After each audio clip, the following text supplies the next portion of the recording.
Hey guys, meteorologist Doug Hetty. It is Tuesday, March 18th. I hope your work week is going great. Still warm, it's still windy outside, but we have another strong storm system moving through over the next 24 to 36 hours. Not severe weather this time, but still a very powerful storm system that is producing the very strong winds across the region. Some areas are going to get rain, some areas are going to get snow. So we're going to be talking about that on today's Weather 2020 video covering the four-state weather area, all of Kansas, Oklahoma, Arkansas, and Missouri. So we're going to talk about that. We're going to talk about our next storm system that is going to move in this weekend. Plus, we're going to look at a little bit of El Nino and a little bit long range as well. Huge shout out to my boys, Superior Roofing and Construction, a four-state premier roofing contractor. They're local to Joplin, Missouri, but they service all of Kansas, Oklahoma, Arkansas, and Missouri. So if you have roofing needs, make sure you give them a shout, especially in severe weather season. It's nice to have temperatures all the way into the upper 60s to near 70 degrees already. But of course, as you can see, look at this mess. We have the high wind, fire warnings, so pretty much a red flag warning from Oklahoma City, Tulsa, Joplin up toward Kansas City.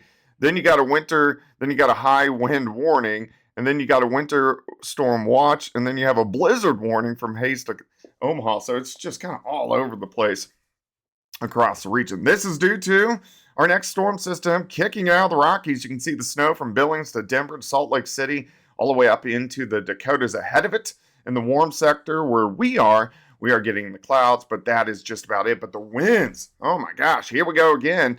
Winds gusting 40 to 45 throughout the afternoon hours for most of us. Hey, Benny. And it looks like we're going to continue to have the very strong winds. Even tonight, we'll have gusts 45, 50 at times. Now, look at the upper level low.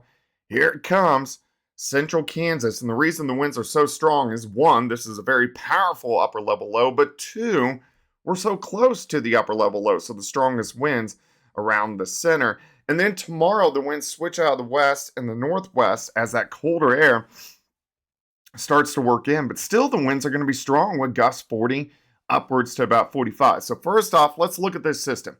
This afternoon, great. 81 in Kansas City, 82 in Wichita, 81 in Oklahoma City, 77 in Bentonville. Winds stay strong. We have a dry line that shifts through tonight. I was thinking over the past couple days, maybe we would get an isolated thunderstorm. We just don't have the moisture. Look at the snow tomorrow morning. Building in north central Kansas, western Kansas, and watch this band of snow. And this is where the blizzard-like conditions are going to be. And this is because winds are going to be sustained over 30 to 35 miles per hour. Here comes that band of snow, Salina, Manhattan, Topeka, all the way down toward Wichita. Sunny skies in the dry slot, Kansas City, Columbia, Jeff City, Springfield, down toward Fort Smith. Now, temperatures start upper 50s to near 60 and then drop through the day. So we'll have a warmer start on Wednesday and a much cooler finish. We'll get into the 30s once we get into the evening hours. All right, so here's 2 p.m. Here's that band of snow. Again, Manhattan, Topeka, getting into Lawrence, Kansas City, even a few showers down through southeastern Kansas. Finally, Kansas City tomorrow evening gets into the band of wet snow.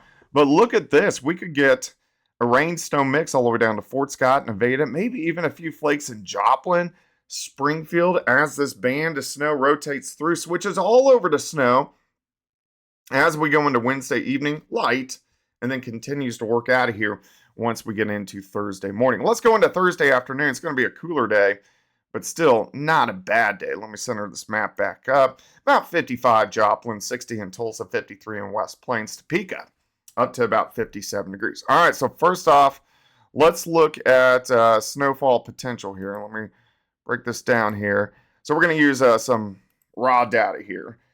All right, so let me zoom out. So again, the heaviest snow, and again, usually I make my own snowfall maps, but because this isn't a big event, at least for most of us, I'm just going to use raw data.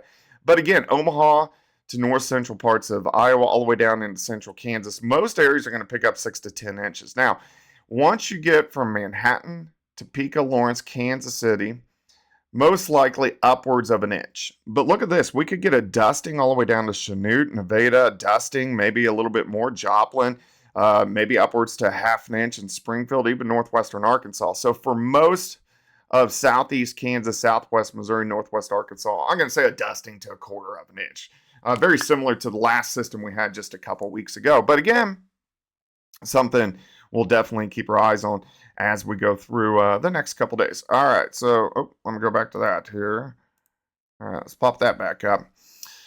All right, so let's go down the road. Let's see what's going to happen, because as we head into the weekend, we do have another storm system which will start to affect us. And after we look at this, we'll go a little bit long range. So on Friday, still kind of into the 50s to near 60, we have a weak system that drops right on by. Could give a few showers. Kansas City, Jeff City, over towards St. Louis.